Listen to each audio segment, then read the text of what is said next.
Welcome into this special edition of Sports Nightly. I'm Alex Wilcox. The country continues to be rocked by the coronavirus pandemic, and we still don't know what the fall sports season will look like, or even if we'll have a season at all.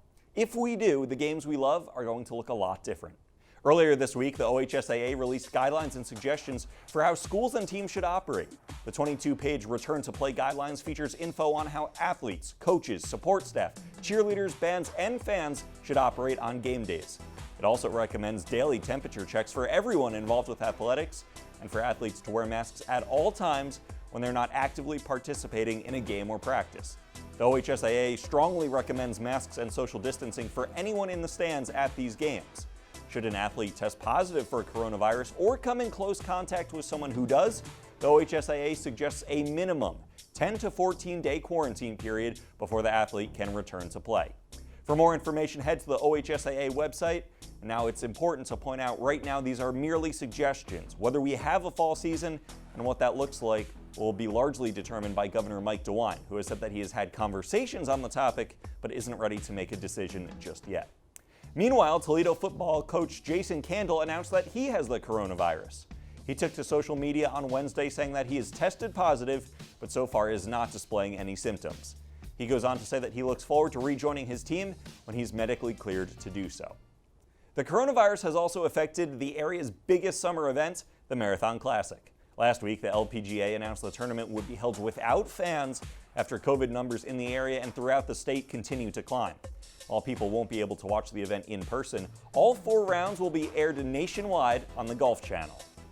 We have such a great partnership with the LPGA, and we knew how important it was for Northwest Ohio and for the Toledo and Sylvania community that we have these back-to-back LPGA tournaments. I mean, it's absolutely fantastic that they are able to start playing again. And to be here in Toledo and to do that is so great for our community. This year, more than ever, we are talking about the TV time so that people can enjoy it in the comfort of their own home. You know, the LPGA has been great and the Golf Channel as well. We'll be airing live for 4 days, Thursday, Friday, Saturday, and Sunday, August 6th through 9th, live on the Golf Channel. So that's been huge for us, and in order to still have that, given everything that's going on, we're extremely thankful, and we're really hoping that people will tune in to watch it. The Marathon Classic will still be raising money for several local charities. Since the Marathon Classic began back in 1984, the tournament has helped contribute over $11.5 million to 185 charities throughout Northwest Ohio and Southeast Michigan. This year, the First Tee of Lake Erie will be one of those charities. The First Tee is a youth development organization in the greater Toledo area that introduces the game of golf and its values to young people. Through after-school and in-school programs, the organization helps shape the lives of their players by instilling values such as honesty, responsibility, and integrity through the game of golf. At First Tee, organizers say golf is more than just a game. We're trying to make good golfers, but better people. We want to give the kids positive role models. We want to give them someone just to come out and talk to. The kids are facing a lot of crazy stuff nowadays. So if it's just an hour and a half, they come out and get to, see some friends, talk to some coaches, just get outside, get off the tablets, get off of Minecraft, and find a game that they can play for the rest of their life. Of course, before the Marathon Classic, the LPGA will be hosting another tournament at the legendary Inverness Club. The Drive-On Championship is a 3-day tournament taking place next weekend from Friday to Sunday. It will be the first LPGA event since the coronavirus shut down the sports world in March. With that in mind, we headed over to Inverness for our latest Glass City Golf to see how the course is getting ready to host some of the world's best.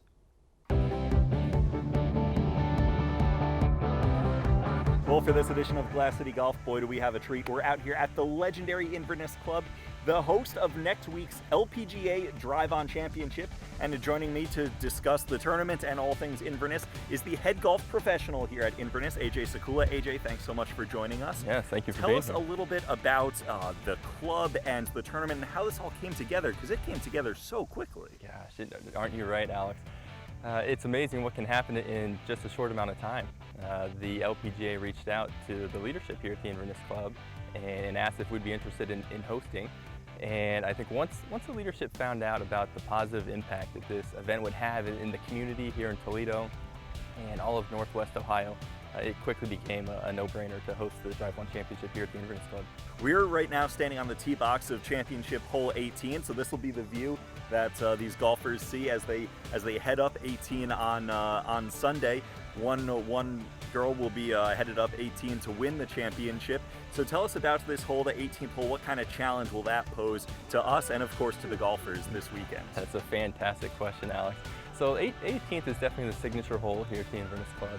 And it is my favorite hole, and I love strategic short par fours. So we're standing here on the members tee box, is where the ladies will be playing from, about just over 300 yards. And you can play this hole 5 different ways. You can hit driver, you can challenge it for the longer hitters. A lot of people will lay back. There's the fairway bunker just out there on the left side. You can hit maybe a hybrid and stay short of it and have just around 100 yards in. Or there's another fairway bunker out there just short right that you can lay back and maybe have about a 60, 70, 80 yard shot in. So there's a bunch of different ways to play it. And I've told a lot of people that if you hit 2 really good shots here on 18 and you hit the green and you just 2-putt for par, you might leave the hole thinking, oh, that's kind of a ho-hum hole, that there's nothing really to it.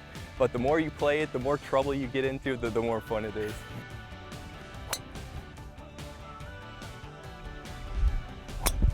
Oh, perfect. I think that's playable. You are so good right there. Oh my God, that was the drive of my life. We got that on camera. Has the course had to undergo any changes to get ready for the Drive-On Championship, or has it pretty much stayed the same? Yeah, that's a good question. We were pretty much tournament ready. As soon as we made the decision to host the Drive-On Championship, we were ready to host. We're not really growing up the rough. It's not going to be firmer or faster than it is just for everyday membership play here at the Inverness Club. This Drive-On Championship is going to be the first LPGA event since coronavirus shut down the entire sports world. Is there pressure in, being the first one back? Well, there won't be spectators at the Drive-On Championship, so we don't think there's any extra pressure, but really the whole point of having the event was to allow the LPGA to come to 2 tour stops in the same city, similar to what the PGA Tour did in Columbus at Muirfield Village.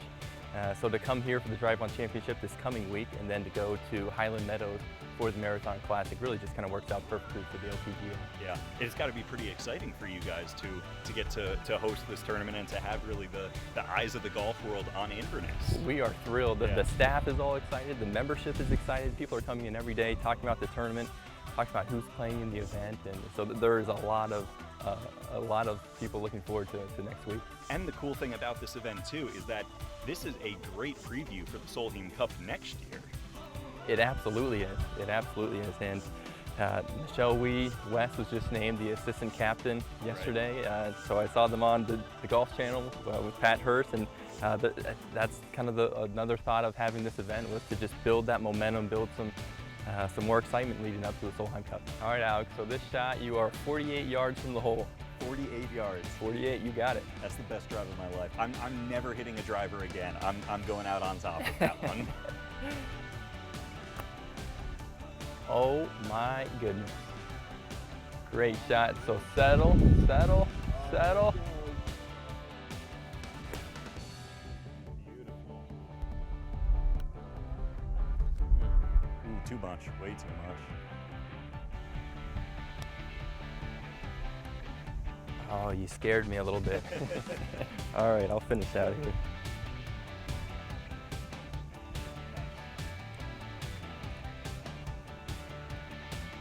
Oh, good try. We won't let you 4-putt your first time at the Inverness Club. There it is. Yes. Way to go. AJ, good playing. Thanks a lot. That was a lot of fun. Hey, you know what they say? Drives are for show, putts are for dough. Thanks to Inverness for having us out. 144 golfers will compete in the Drive-On Championship. The tournament runs from Friday, July 31st to Sunday, August 2nd. Now, fans won't be allowed to attend, but like the Marathon Classic, it will be televised on the Golf Channel. Coming up, the Negro League celebrates its 100th anniversary this year. Mark Coons checks in with how Toledo plays a role in that story. Plus, we caught up with several Toledo natives now making a name for themselves at the next level. Sports Nightly is brought to you by Charlie's Dodge Chrysler Jeep Ram. Doing it different, doing it right. Toledo and baseball seemingly go hand in hand. The first professional team to call the Glass City home played over 130 years ago when the Toledo Blue Stockings played in the Northwestern League way back in 1883. And Toledo's history with baseball is more than just minor leagues. Hall of Famers have called Toledo home, plus more of the game's immortals suited up for the home team over the years. Thanks to geography, Toledo was a frequent stop on barnstorming tours, and the city was also home to 3 different Negro League franchises. Mark Coons has our story.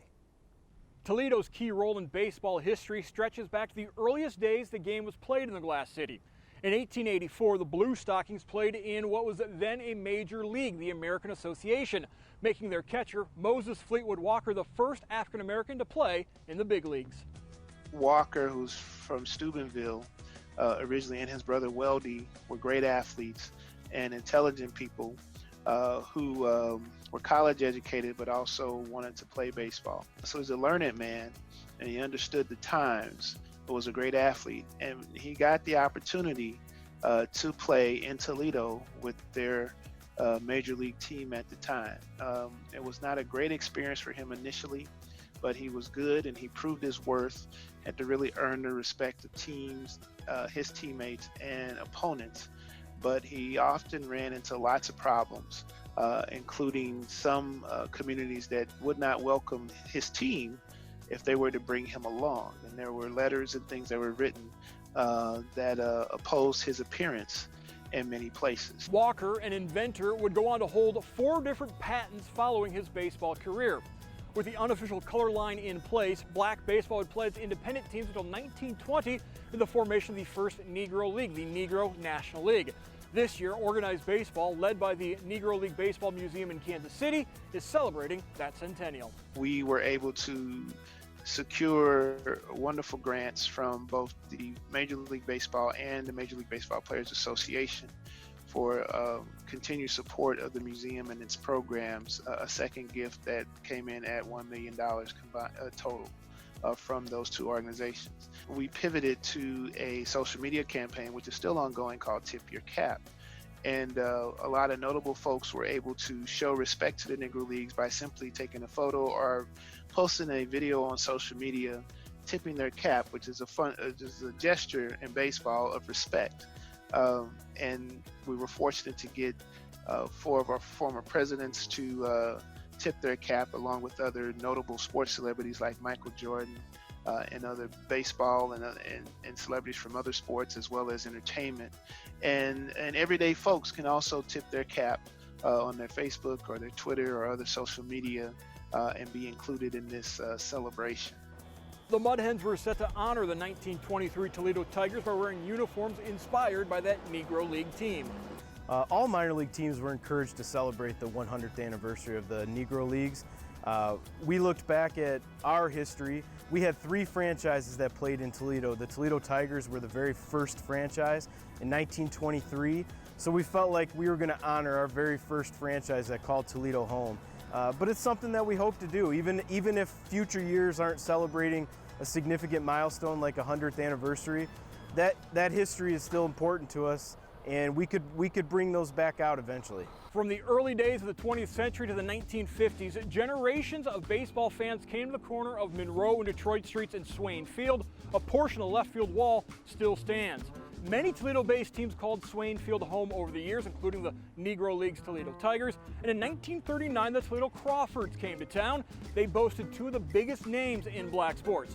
Olympic track and field legend Jesse Owens was one of the owners of the team, and it was thought that his celebrity status would help fuel ticket sales. Their manager was Oscar Charleston, a future Hall of Famer who in the 1920s was the biggest name in the Negro Leagues. You know that not only from memoirs of what people will tell you who are remembering the game, but if you go back into the newspapers at the time, there were a few that really covered black baseball well, Pittsburgh Courier and the Chicago Defender being preeminent among them. And they're always saying how Oscar is the greatest drawing card in black baseball. They just say it straight out for at least, I'd say, 10 to 15 years. Jeremy Beer is the author of Oscar Charleston, the life and legend of baseball's greatest forgotten player. And he contends that Charleston's accomplishments as a player, manager, and scout make him unique among all of the greats of the game. There's a possibility that he has the best overall baseball resume of anybody who ever lived. He is the best all-around player in black baseball history. That's what the statistical record would lead you to believe. That's what his contemporaries said. He would almost certainly, you almost have to consider him a top 5, top 10 at worst, all-time performer, just generally, if you're including people of all races and eras in that comparison, just as a player.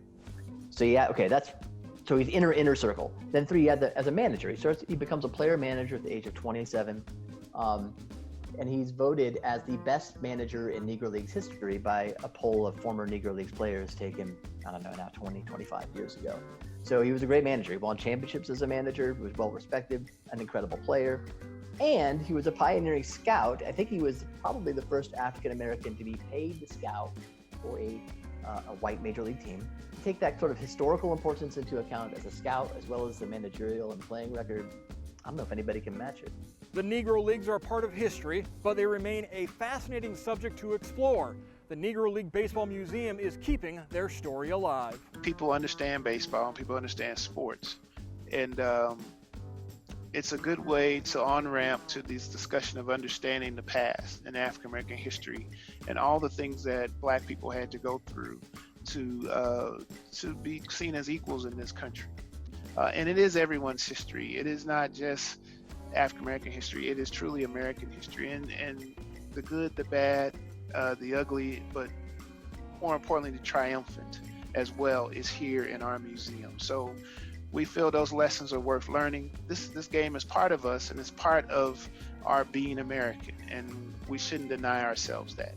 And any player, no matter their background, can embrace the fortitude and the perseverance and the important experiences that these players had, and we encourage that. In Toledo, Mark Kuntz, BCSN. Next on Sports Nightly, we watch them dominate on Friday nights. Now hear how these local stars are getting ready to play on a much bigger stage.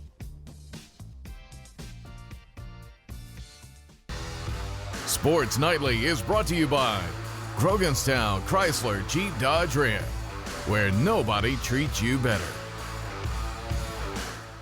Welcome back to Sports Nightly. Back in the winter of 2018, Vincent Williams and the St. John's Titans basketball program was a force to be reckoned with. Williams, a 3-time Toledo Blade Player of the Year and one of the biggest recruits in our area, helped lead his team to a regional final, ultimately falling to Lorraine in a nail-biter at Savage Arena. Williams, now a junior at Virginia Commonwealth University, has made a big impact on the court for the Rams. In his first 2 seasons at VCU, Williams might not be putting up the scoring numbers that turn heads, but head coach Mike Rhodes says it's the little things he does on the court that make the biggest difference. Our producer Jason Ozenbaugh caught up with the VCU forward to see how things have been since his days at St. John's. We are now joined by former St. John Titan and now VCU Ram, Vince Williams. And Vince, I guess I'm just going to ask you right out of the gate with this whole, national pandemic thing going on. How are you and how's the family doing? I'm doing well. Family's doing okay. It's really not much we can do, really. So it's just been talking every once in a while since I'm at school. So I'm on my own, but I know everybody's behind me. And I've been hanging out with my teammates. Well, I'm glad to hear everyone's doing well. And on that same note, the whole world was without sports for the longest time. And I know you're obviously a big basketball guy. You're a big sports guy. What was life like without sports for you? It was weird. It was the first time. It was the first time that you can actually not do anything for a period of time. But besides go outside, even if you go outside, you can basically almost get it. So it's kind of weird. And it just, the Zoom meetings too, that was kind of weird too. And it just happened all of a sudden. Like they canceled our little tournament. it was like we was in warming up and they said game's over with. So it was weird. So switching back to you, it's been a few years since you were playing over at the Titan Dome, on Airport Highway. You're a junior now at VCU, and I guess how have you grown as a basketball player? All right, so in college, there's like multiple people that is exactly like you, or even better than you. In high school, it's either the same or probably a little bit worse. So just evolution, this college experience has been good. Just becoming a leader this year, trying my best, being more vocal, and then leading by example because we have a young team. What are some things that you're going to focus on heading into this next season to better your game? What kind of Vince Williams can fans expect for next season? Just an all-around player, stepping out, getting out of my comfort zone, and being a vocal leader again. Because if I'm vocal, that brings up everybody. Because everybody on my team knows I really don't talk that much. But if I say something, then it's more likely it's for positive ways and not negative. I know that there's still a lot of people in this Toledo area that they loved watching you play basketball in high school, and I know that they still support you to this day. Just if you could, send a message to those fans back home in Toledo, what would you say to them? I appreciate you guys from the bottom of my heart since freshman year, since I first got there, and just for sticking with us, sticking with me and following me around. It's great, and just the love I get around the city is phenomenal. I really can't explain everything, but it's great just to feel like back at home. It's not really much hatred. It's just all love. Everybody see you. They wish you good luck and everything that's going on with your life. So I want to say I appreciate you guys from the bottom of my heart. I love you guys. All of the major professional sports leagues in America are either underway or have a plan in place to resume play in the near future, including the NFL. This week, the league announcing that while training camps are set to open next week, the NFL will forego preseason games and rosters will be limited to just 80 players to begin camp instead of the usual 90. And as Mark Coons reports, one of those NFL hopefuls was back in Northwest Ohio this week before he heads to Texas.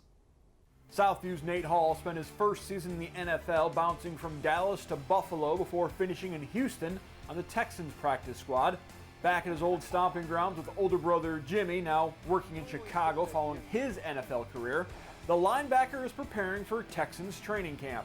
Just approaching training camp, I'm going to have to report, obviously, so just trying to get my conditioning right, trying to get some work in so I can go in there and try to, show my abilities.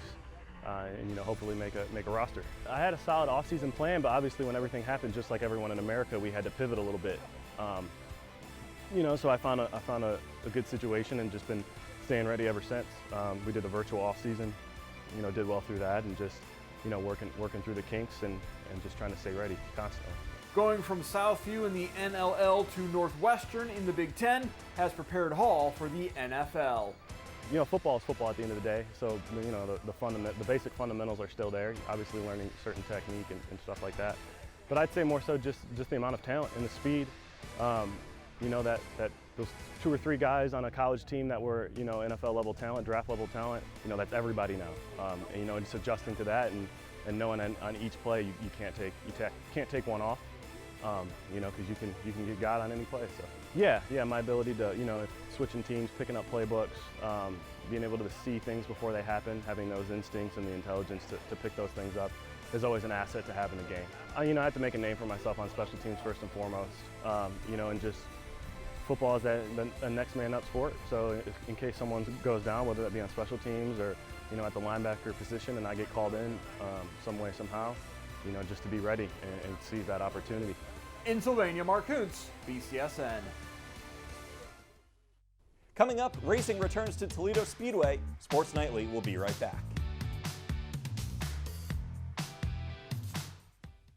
Sports Nightly on BCSN is presented by Team Sports. Next weekend, Toledo Speedway will be busy with not one but 2 ARCA Menards races. The first time the series has held a doubleheader weekend since 2003, and the first time Toledo has hosted a doubleheader weekend since 1956. They'll drop the flag on Friday's Menards.com 200 at 8 p.m., with Saturday's Menards 200 scheduled for a 6 p.m. start. No fans will be allowed at Toledo Speedway, just essential race team and operations personnel only. But the race will be televised live on MAV TV, which you can see on Buckeye Broadband, channel 190 or 692. Coming up this Monday on BCSN, we have some Mud Hens baseball action for you. We head back to the final weeks of the 2018 season. The Hens, with only 9 games remaining on their regular season schedule, were making a late push for the playoffs as they were only a game and a half back in the IL West.